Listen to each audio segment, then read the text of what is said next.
Hi, Shannon Waller here, and welcome to Team Success. Today, I am very, very excited and happy to talk to one of my dear friends and clients, Charlie Bassett. And what we're going to tackle today is kind of the issue of hiring. We're in an interesting labor market. We're maybe hopefully coming out of COVID. Some things have changed. And Charlie, in our conversations, we've talked about a lot of different things. You're one of my favorite people because you're almost always on the weekly planning call. So I get to see or talk to you, or at least know that you're listening every single week. And we've had conversations about how great you are at communicating your intentions and your planning. But one of those things that you are often focused on is attracting and finding and hiring great people and keeping them. And you have some really clear thoughts that you share with me one day. So based on that, I was like, ooh, let's record this conversation because I know it's going to be rich and fun and interesting. So can you tell people a little bit more about you and your business, and then we'll jump right in? Sure. Thank you. My name is Charlie Bassett. I'm from Port Clinton, Ohio, and I operate our family's grocery and hardware stores. We've got 3 stores. They take a lot of people to run. So Strategic Coach has been super helpful in getting me to organize all the details and attract good people and keep our stores running efficiently with great service every day. Mm-hmm. Let's talk about your team, because your team is pretty stellar. They've had to handle an enormous amount of change. Grocery stores were open. These are the frontline workers. So talk about your team and how you guys have really weathered the changing, how you've navigated all the changing circumstances that COVID's brought. Well, I think before COVID, we always were a little bit fat with people. We always had just a little bit too much labor. We'd always have the shiny object syndrome where we'd see somebody that we really liked and we'd bring them in. But it worked. It was working. And even before COVID, we would make these investments in people. And 6 to 12 months later, the results would be huge. So my main managers and I, we were all kind of on the same sheet with that with COVID. And then when COVID hit, it was just 0 to 100 overnight. And we had a good team and everybody was ready. And so we were able to really kind of capitalize on it, give people great service. And great service is another reason why we always kept a lot of people, because our service levels go up and above what normal grocery stores, or especially chain stores, Walmart's, Kroger's, things like that, they just can't compete with us on service. They can absolutely compete on price, but we chose not to compete on price a long time ago. So that's where the service factor comes in. So we always had plenty of people. COVID hits, so we were still trying to give good service, but we just had to get the goods in and out the door as quickly as possible. So I think that helped us get through that time period. But then also with the weekly planner, it helped me have a little bit of clarity through a lot of chaos during that time, and it still does. Yeah. Well, it's really neat because one of the things that we talked about fairly often when we connected was, how you would celebrate your teams taking on challenges, working through the problems, really encouraging them as they went through. It wasn't easy. There were shortages of stuff. There was concerns about health and safety, and just really helping work through all of those really sometimes not small issues, but things that could hold things up. And you were so encouraging and so validating of your team's efforts. That's one thing that really impressed me. As someone who talks to a lot of people about their teams, a lot of team members about their entrepreneurs, I was beyond impressed, as I've told you, with your constant acknowledgement and, stewardship a little bit of how people need to think about things. But you really have been phenomenal about celebrating your team. Well, they're the ones that are really making all the magic happen. And I think back to COVID for a second, I'm a quick start. And I think quick starts were built for COVID because everything changed so quick. And so I had everything changed, before the sun went down that night. And then the next day it would change again. And so my team was kind of watching this, but they knew it's what we had to do. And so I think we're a great team in that aspect, that I can realize when we need to move fast, and then they can bring in the expertise to get it to the end result. And then, at the end of the day, I didn't do much. They did all the work, and so we can celebrate that together. I love that. Yes, quick starts are definitely made for crisis. Yeah. We're like, yay, we get to be in motion again, which is really fun. So in terms of your team, though, you were just sharing with you before we hit record, that you're recognizing that you're not fat anymore in terms of an excess of capabilities and talent, and really needing to supplement the team and add more people. And, conversations have come up with your colleagues, probably in the workshops, about getting great people. And I want, a large part of our conversation today to be about hiring, how to think about it, what's the right mindset. You had a conversation with your coach about it, And I think the way that you were approaching it in your 10 points, which I hope we get a chance to go through most, if not all of them, are really important because you've been talking to some other people who have a very different way of looking at it. And it ticked you off one day. Yeah, I can't remember what that was. I went on a rant to Shannon, but I don't remember what set me off. But yeah, I was getting somewhat, it's almost as who's got the bigger, brighter sign that says we need help. That's what's kind of interesting to me. And I start noticing it. And then really that's all they're doing is putting up a sign. And it's just so much deeper than who has the biggest sign and how to attract, hire, and retain good people for long periods of time.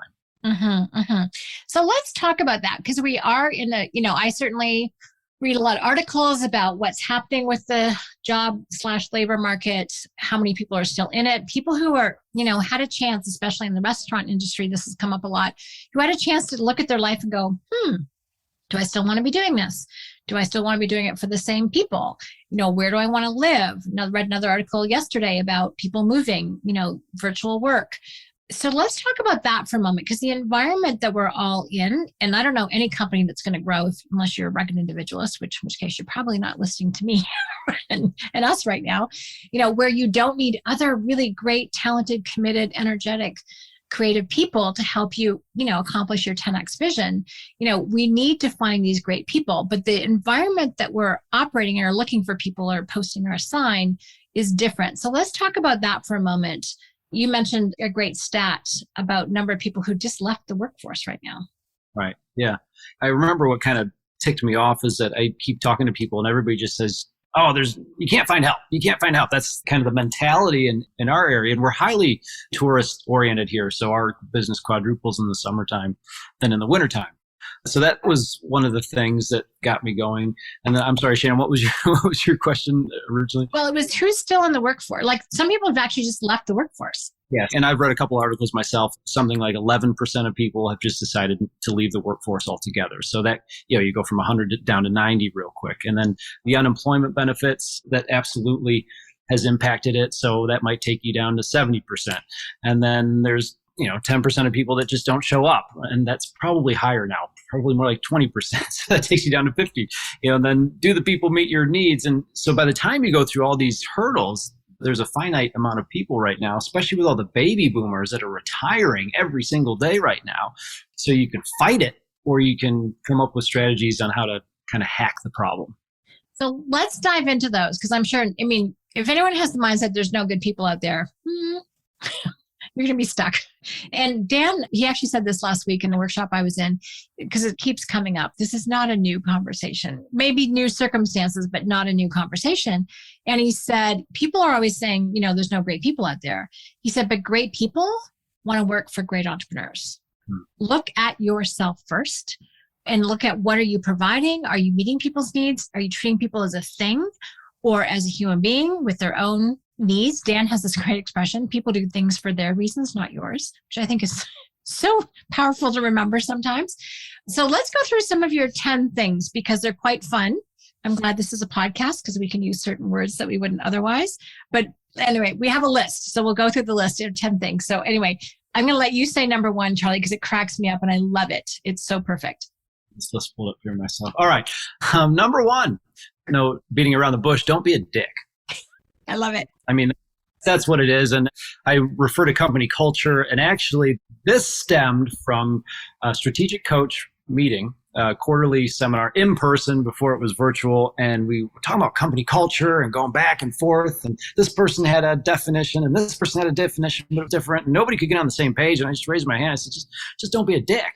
And everybody kind of laughed, but then they all kind of sat back and even Michael was like, yeah, you know what?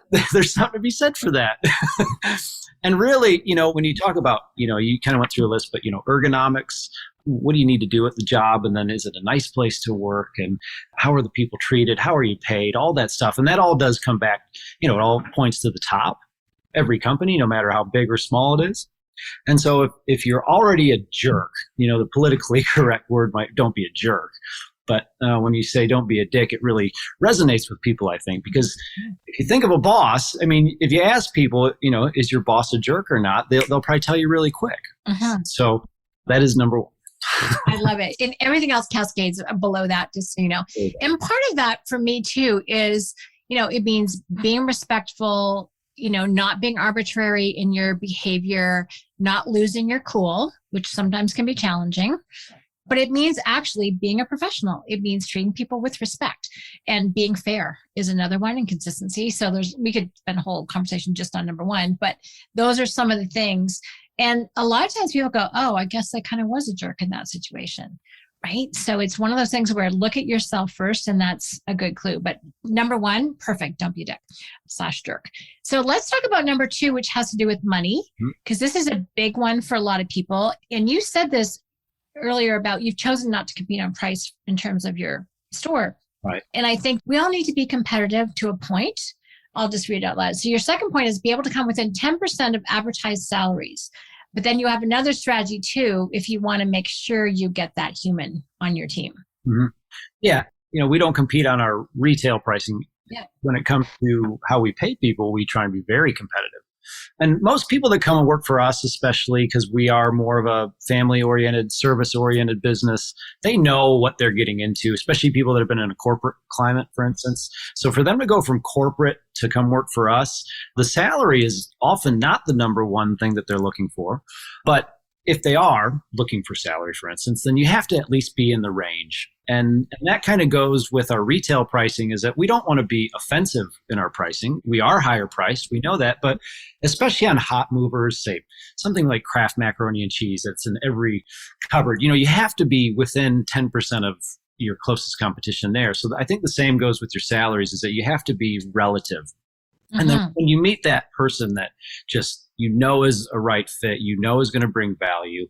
In this market especially, my quick start personality has really helped our business, because I try and secure them as quickly as possible. Because when I see good talent, I jump on it quickly. And so if they want $45,000 a year, I say, can you give me 5 minutes? Go talk with my management team, come in and say, what do you think about $46,000? And so, boom, they're just like, yeah, and maybe give them $1,000 sign-on bonus. And so you really wow these people, because it's going to pay back dividends way down the line. Oh my God. Okay. I love you that you gave that example, because so many people are expecting you to leave the room and come back and start to haggle, right? They're not expecting to be met and then increased. That's really good. Before we hit record, I was saying that we've got a really super hot candidate for my new position that I'm filling, because I'm in the hiring process right now. And you were like, Shannon, I would have locked them in already. Like, come on, go. I'm like, okay. Don't lose them. Yeah. I knew about salaries and pricing before I worked for my father, before I was a coach. And then working in the grocery business, where labor is your number one expense, you have to really walk a fine line. Yeah. But then getting into strategic coach and learning about how not to commoditize people with a number, and, to look at other things and other skills and talents. That's where I kind of shifted my approach, because my approach is, even you, Shannon, you were surprised. Your eyes got really wide. Wow, you give them 1,000 more. You didn't go back to, well, no, I know I want them. They want to work here. What more do you need? You've already got your $45,000 budget. Why not break it out over 52 weeks? It's going to cost you $8 a week or whatever it is. I don't know. So I love it. I just want to reflect back on a coach concept that totally relates to what you're saying. And also your next point is that treat people as investments, not costs. If you are looking at it from the standard financial perspective, labor costs are a cost on your P&L. But first of all, do you want to be treated as a cost? Probably not. Because what do we try to do with costs? Any smart business person in any business, what are you trying to do with costs? Minimize them. What are you trying to do with your investments? Maximize. Right. So the whole point, and this is something Dan wrote years ago, treat people as investments, not costs. So you're throwing another $1,000 or $2,000 at them. They're like, whoa, I'm really valued here. I'm not just being minimized. You've set the tone dramatically and at the very beginning. That's powerful. $1,000 to that person means so much more to them than it does to a big company, for instance. Yeah. It's much easier for us to do it. And it just set, like you said, it sets the right tone. I love it. So let's go to point number 3, because it's not just new hires that we're talking about. It's also your existing team. Right. Absolutely. Especially when you need to be aggressive in finding new people and you might be throwing more money out there. Before you do that, you better make sure that your people are taken care of. I have hourly associates. I have salaried associates, all the way up to C-level people.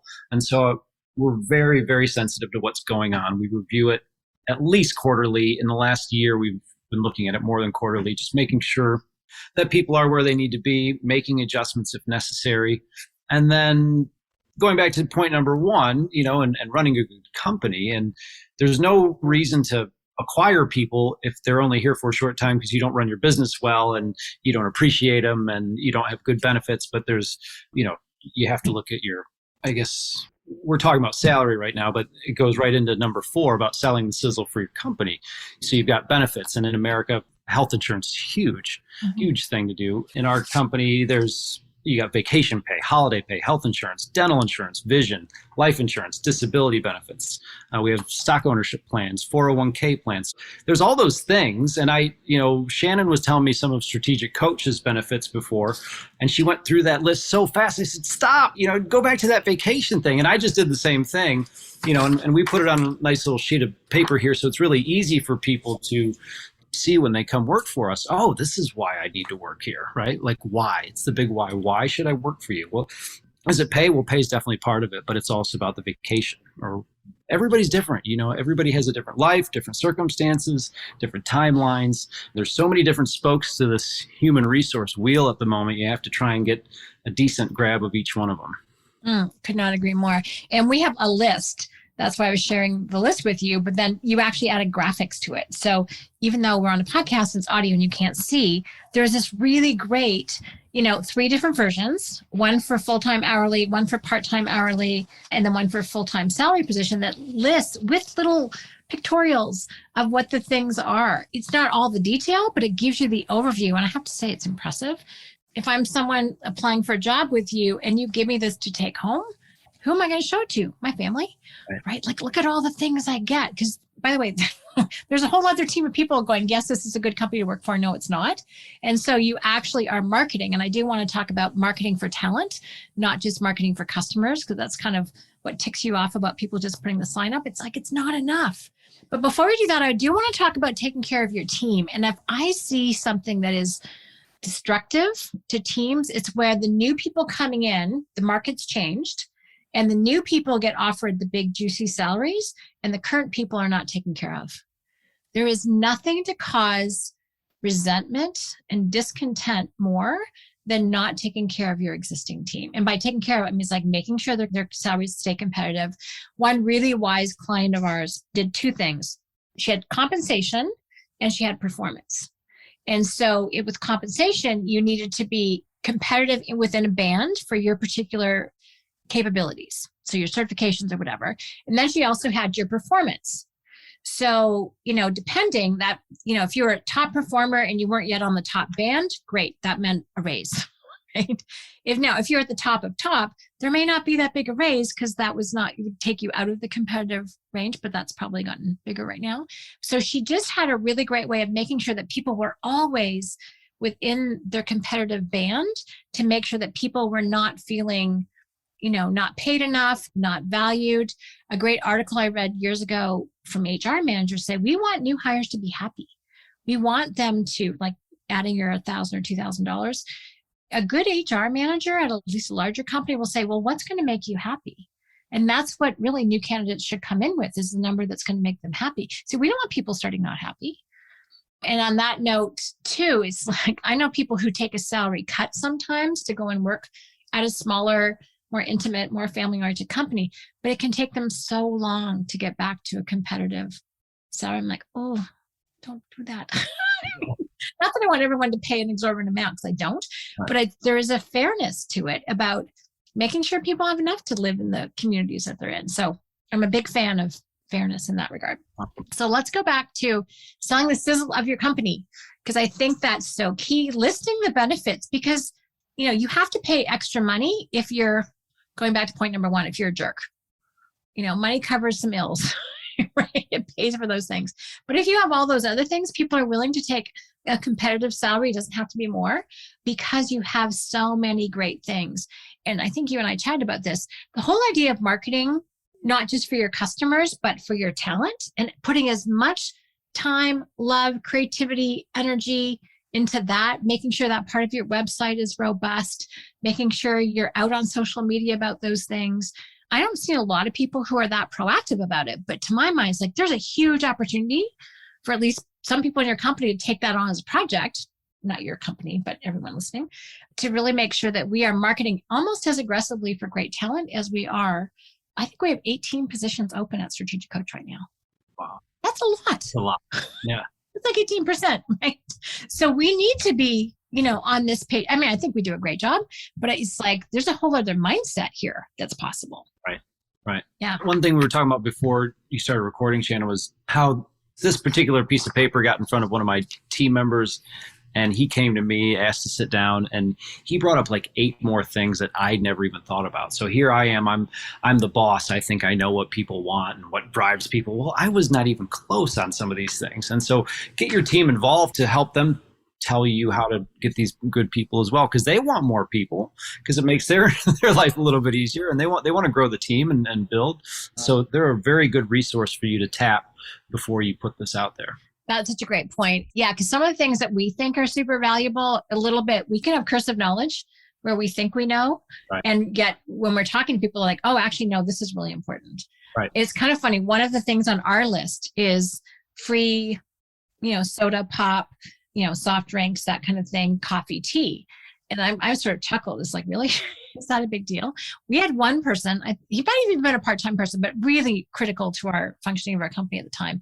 We asked him what was his favorite thing about Coach. He goes, free pop, which is what we call it in Canada. So it's like, good to know, right? We buy and we stock that on purpose. And Shannon, you chuckled at it, but I said, Shannon, as a grocer, I know the cost of doing that. I said, that's a real benefit. It's very subjective. All these different things that we put out there are so subjective to the person that you're trying to hire. Yeah, very true. All right. So let's go through some of the other ones. Number 5. Move with speed. And this is what I was trying to coach Shannon on, because she found a great candidate. And I said, what are you waiting for? Okay, Charlie, I will. Again, I'm a quick start, so I do everything with speed, especially new things. But when we find a candidate that I think is a great part of our team, I move very quickly, and I try and, that starts with the conversation that we're having one-on-one. After we have an interview, I like to get into salary, and then how quick could you come if we could work this out? And so, start planting those seeds so they're thinking the same way. And then sometimes I might leave the room, have a quick chat with the manager, come back, make them an offer right there.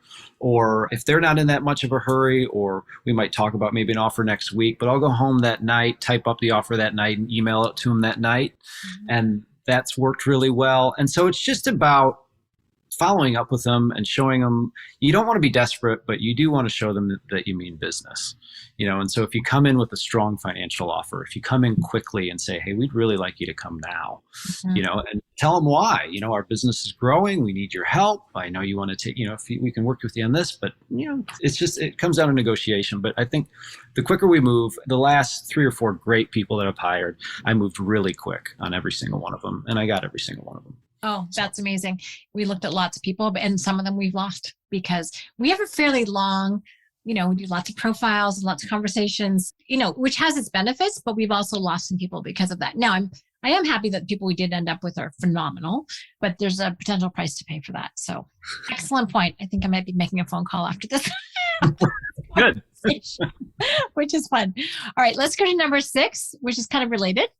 Yeah, you have to know what's going on, be aware of other offers in the market, be aware what giant corporations are paying or smaller businesses, what the benefits are, so that you can kind of compare apples to apples when you've got your candidate in front of you. Mm-hmm. Cool. And one of the other things that both of our companies does, number 7, is to offer incentives to your current team, especially to just that they know who you want. They know who they want to work with. They know who's going to be a right fit culturally. And so really incentivizing your team to help you find people, that's a phenomenal recruiting tool. A lot of companies, I think, do this now, but offering a financial incentive, ours is to make sure, if we hire them and they stay for 3 months, there's a substantial check that the person referring that person gets, which is really exciting. You do the same thing. We do, but after hearing that, I might need to bump mine up. I think I'm going to increase it because we've really only had one person do that. I mean, over the years, we've had people bring in people from word of mouth, and that's just because they wanted to help people. But I think I'm going to increase mine now that I hear that from you. So I love it. I love how we're coaching each other on this one. Again, some other ones which probably are not completely unknown to people, but one is to be online. You talk about ZipRecruiter, Indeed, and Facebook. We posted something on LinkedIn, on my own personal LinkedIn the other day. I mean, there's job postings on LinkedIn, but there's also just posting it on my own personal profile because the position I'm looking for is working directly with me. So that can be super helpful. yeah, and just word of mouth, really, because we've got a couple great people just from talking about what's going on in businesses. And this person just happened to be resigning from my uncle's company, but he still wanted to work. So we hired him and he's perfect fit. So just word of mouth and talking about things. But you have to be online. If you're not online, then you're irrelevant. Yeah. One of the insights I had when we've been talking about this is it's kind of like always be hiring. Like you are never not looking for great people. People use the sports analogy of really making sure that you are seating your bench. You want to make sure you've got some really strong bench strength, which means you cannot afford to not pay attention to it. And this is one of the cool things I've found about talking to entrepreneurs forever, 30 years, is that as soon as I start talking to people, and this goes back to who, not how, is as soon as I start talking about people and helping them get really clear on the person they need that's going to really leverage and support the business, darn it if they don't have 3 or 4 names come to mind. I'm like, no one else I know has this, almost like there's some entrepreneurial radar for great people. So maybe you're aware of it, that you have it, maybe you're not. But, it's kind of, I think Dave's brother-in-law could be a good fit for this. I mean, who knows what the connection could be, but I've always been impressed by the sheer resourcefulness of entrepreneurs in terms of their networks and who they know. So it just means really, I think being conscious of it is something that I've become more aware of. Yeah, I would agree with that. And I try and hire the mailman sometimes. I mean, and part of it is, kind of goes into headhunting. If you see somebody in another business and they're doing a great job, mention it. Say, hey, listen, you might want to come over to our side, and you have to be careful with that, especially in a small town. But big companies will headhunt your people. Everybody will headhunt each other. So, You just made me think of how I got hired at Coach. You got headhunted. Oh my gosh. Yeah. So what happened was I was working for another company. I'd been there for, by the time I left, I've been there for 3.5 years, say. Dana Babs and Coach rented seminar room space. And they approached a friend of mine that I was working with about what they wanted him to do. And so he told me, I'm like, ooh, he's going to an introductory presentation, right? Then we called it the Great Crossover. I said, well, see if I can come too. So I went down to this little dark office. We just had an administrative office. Well, Strategic Coach had an administrative office. It wasn't my company then. And Dan Sullivan was presenting and it was slides. So the lights went off, pitch black. 6 men in suits were around the room. And then there's my friend Ross and I tucked into the back corner. Great presentation. He talked about the shift from the industrial to the knowledge economy and the skills that would be needed and all the things. And then we left. And Susan, the person that had put together the presentation, called up Ross and said, I can get a hold of Shannon. She didn't know I work with him. Also a 9 quick start, by the way. So he goes, yeah, she's right here. Puts me on the phone. This is why she could respond quickly. And she asked me 2 questions. She said, did you enjoy the presentation? I said, yes, I loved it. It put together things I knew or knew of, but had not integrated that way. And to this day, Dan's 2 bottom line talents are innovate and integrate. It's what Dan does, to my mind. And then the second question was, are you happy with what you're doing? And out of my mouth pops, no, I'm bored. 5 weeks later, I started at Strategic Coach. Classic. There you go. Perfect. She asked me how much I needed to make, and I told her, except I'd forgot to calculate taxes. Oh. That was a bit of an issue. I was very poor for a while. Anyway, I figured that out eventually. But that's exactly what happened. She noticed me. For some reason, I just came in to be an observer, but she approached me, and that's how I got started at Coach. Oh my gosh, I'm so glad you mentioned that. I wouldn't have thought to tell that story otherwise. Yeah, so that's a little bit of think outside the box, right? Let's look at different ways of attracting people.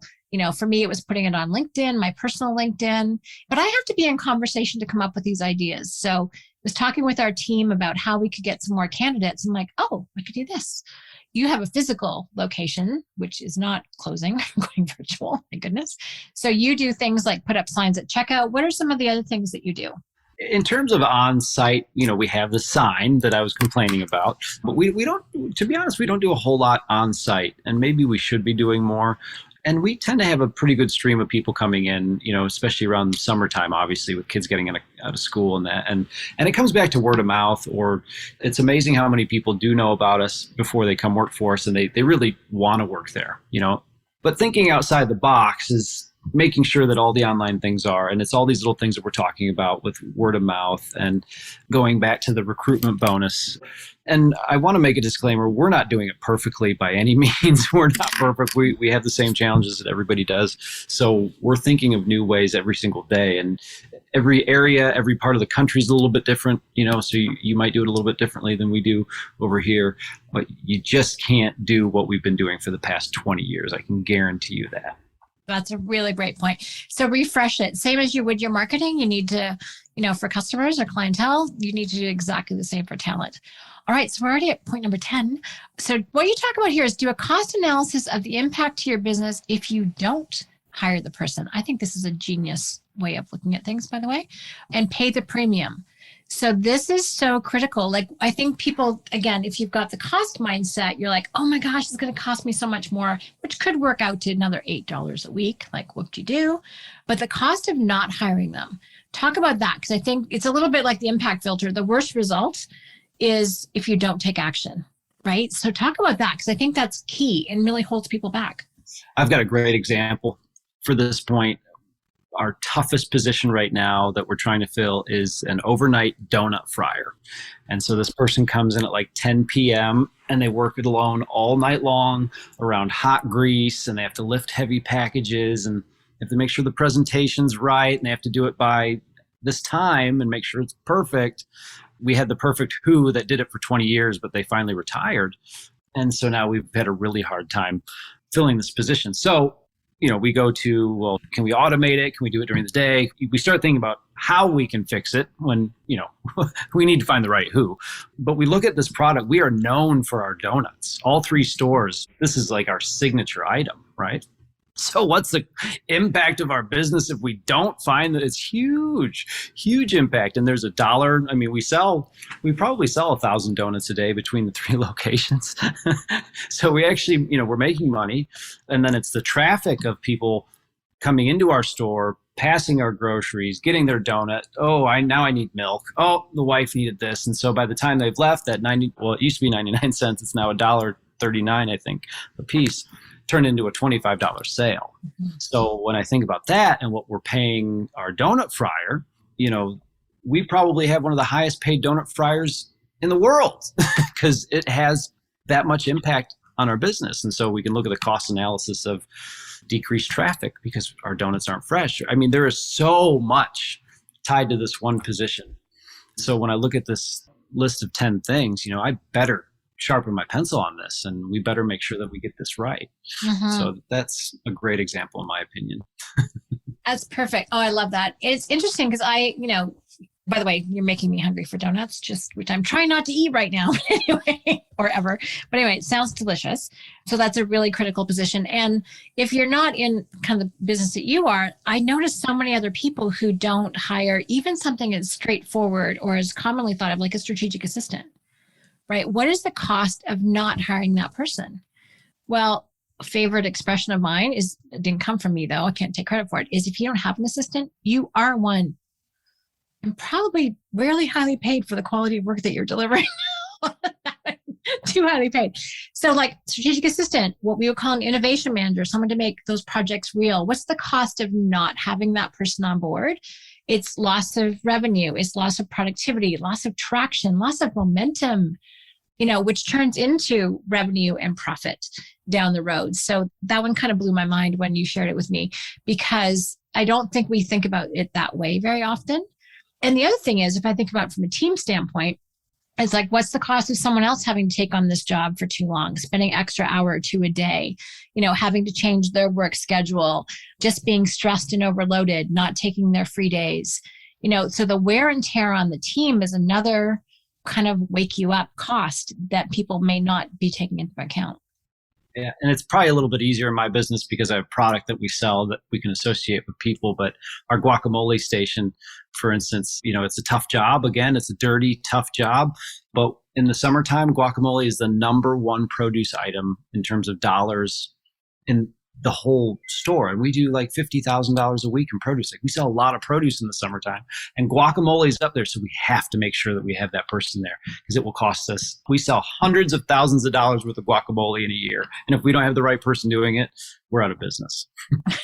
I love it. It's so fun hearing about, we're in the coaching business. It's so fun hearing about a completely different deal, but I can totally relate it to what we're up to, which is why having so many positions open right now is like, it's a lot. So this is really interesting.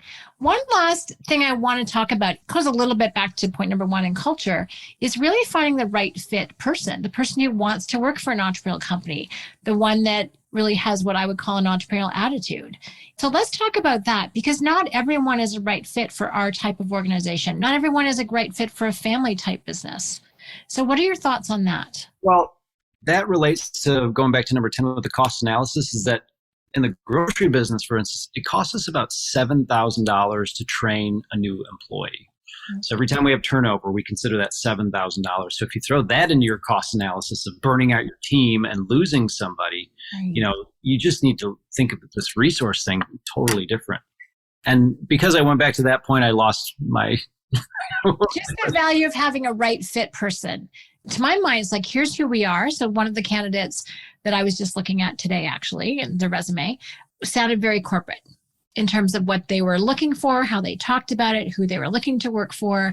So I went back to our HR person and said, make sure they actually want to work for an entrepreneurial company, because if they're looking for status, our whole thing is focus on your contribution versus your status. You're going to get status if you make a contribution, but that's the byproduct, right? If you're after status first, coach is not the right place for you, especially working with me.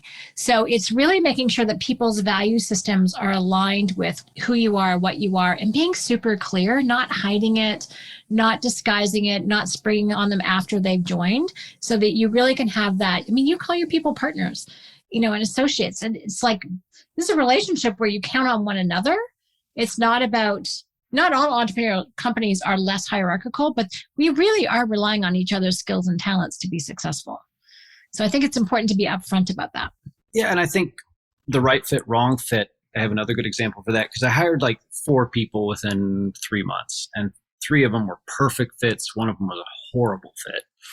And so obviously when you have the wrong fit, you're wasting time, you're wasting money, you're wasting resources, go back to that $7,000. But then whoever may have brought that person in kind of feels bad and you have to start all over. And so it's not great for the team and you don't know the damage that that wrong fit person might do before they leave, which can be really ugly sometimes. And then let's just flip that around 180 and you get the right fit. And this one person that we brought on has completely exceeded my expectations. And he happened to be one of these people that I gave a sign-on bonus and moved quickly and paid a premium. He has just completely gone off the radar with things that I didn't even know were possible. He's only been working for us for 3 months. So the right fit, wrong fit, spending a little bit more time at the front end, like strategic coach does, maybe not quite as much time as strategic coach does, but just, I think it's everything, to be honest with you. Oh, cool. I love it. Oh, this is such a rich conversation because I do think we need to think a little bit differently. People are so critical to all of our businesses, especially if you've got physical presence that's needed, but even, people are hiring people even in different locations, different countries, but still these criteria still apply. These strategies still make complete sense, and always being on the lookout for great people and making sure they're a match. And then your 10 strategies starting with don't be a jerk is perfect, because I think we can forget the easy stuff sometimes. And this is how to be competitive in a really competitive job market. And the end strategy is just be better. Just be great and let people know that you're great.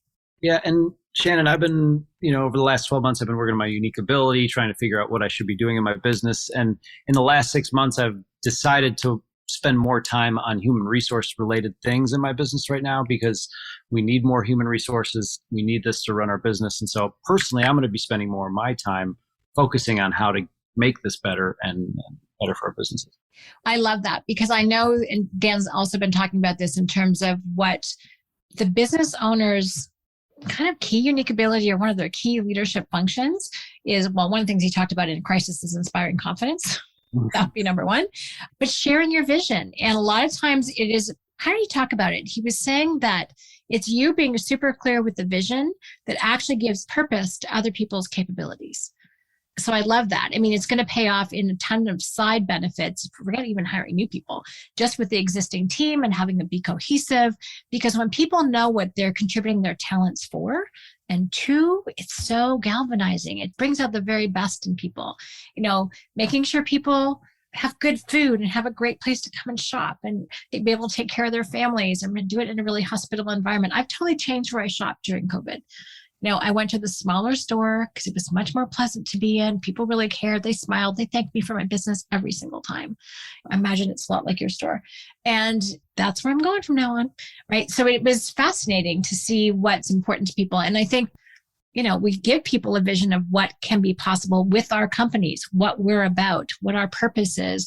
We attract the right people who also that fulfill something in them too.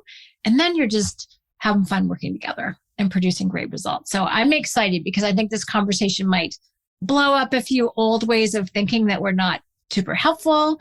I love that this actually started with the rant because that's how so much of my creativity kicks in. Is I get frustrated with something. It's not just about putting up one sign, but it's really about being conscious and aware of how to attract great people. It goes back to Dan's comment. Great entrepreneurs attract great people. And I think you've really outlined 10 plus points on how to do that. So Charlie, this is very educational. I really appreciate being able to have this conversation with you. Awesome. It's been great. And I just kind of realized, thinking back over all these points that we've been talking about, thinking back COVID, pre-COVID, we didn't really lose many people when COVID started. It's just that we just need more people. And what a great problem to have. And I'm so fortunate to have our team that we do have. So going back to taking care of them, and I think just realizing that we're so lucky to have all these people work for us, even in this environment right now. Now we just need to find a couple more. I love it. Actually, let me just end with that, because in sharing your weekly planner and positive focus with your team every single week, it was kind of incredible. I mean, you were kind enough to share what you shared with your team with me. So I got to see the exact communication in your email, your scanned copy of your handwritten positive focus and your weekly planner. So the amount of transparency that you gave them in terms of what your life was about, what you were up to, when you were on free days, what your focus was in the stores, learned more about the grocery business. Even though I was a cashier many, many moons ago, I learned more about the grocery business, which was fun, was really powerful. And you never, ever, ever failed to acknowledge and thank them for the gain, right? Not that there weren't problems to solve. There were, but you always were in the gain rather than the gap with them. And that is so unusual. And I don't think I'm perfect at it by any stretch, but you've been one of my models over COVID for how to really communicate in a way that just gave people an enormous amount of resilience when they needed it. And just thanking them for their efforts and their contribution and their positive energy, even when things were hard, especially when things were hard. And I think that's just a great example of leadership. So thanks for being my buddy during COVID through the weekly planner. And I think all the lessons and our deeper conversations have been certainly educational for me. So for you to be on Team Success and to share that with other people just makes my day. So thank you, Charlie. Thank you so much. It's been a pleasure and great to work with you as well. Cool. I'm sure we'll come up with more at some point. Great. All right. Thanks, Charlie. Thank you.